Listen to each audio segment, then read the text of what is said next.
तृणमूल कांग्रेस से निलंबित विधायक हुमायूं कबीर ने अब खुला ऐलान कर दिया है कि अब लड़ाई अकेले नहीं सत्ता की है।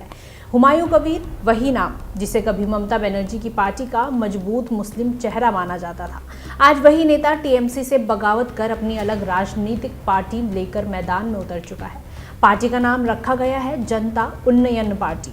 मतलब साफ है कि जनता के नाम पर राजनीति और ममता बनर्जी की राजनीति पर सीधा वार। हुमायूं कबीर ने सिर्फ पार्टी का नाम ही नहीं बताया, बल्कि चुनावी इरादे भी बिल्कुल साफ कर दिए। उनका कहना है कि जरूरत पड़ी तो बंगाल की सभी 294 विधानसभा सीटों पर उम्मीदवार उतारेंगे। यानी ये कोई छोटी बगावत नहीं, बल्कि ममता बनर्जी के किले में अंदर से लगी आग है। और सुनिए, चुनाव चिन्ह को लेकर भी हुमायूं कबीर ने बड़ा संकेत दे दिया है। उनकी पहली पसंद है टेबल और दूसरी पसंद है जुड़े गुलाब यानी ट्विन रोजेस।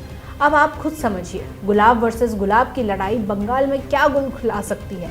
मुर्शिदाबाद के रेजीनगर में हुमायूं कबीर औपचारिक तौर पर अपनी पार्टी का ऐलान किया। सुरक्षा के कड़े इंतजाम किए गए थे, क्योंकि टीएमसी जानती है कि ये सभा सिर्फ घोषणा नहीं, चुनौती है। हुमायूं कबीर का आरोप है कि ममता बनर्जी की सरकार आम लोगों से कट चुकी है।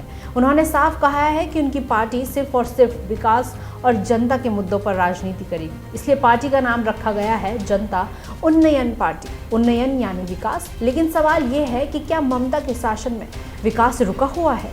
सबसे बड़ा सियासी बम तो तब फूटा जब हुमायूं कबीर ने टीएमसी और बीजेपी दोनों के विरोधियों से एकजुट होने की अपील कर दी। यानी अब लड़ाई सिर्फ बीजेपी वर्सेस टीएमसी नहीं है, बल्कि तीसरे मोर्चे की आहट भी बंगाल में सुनाई देने लगी है।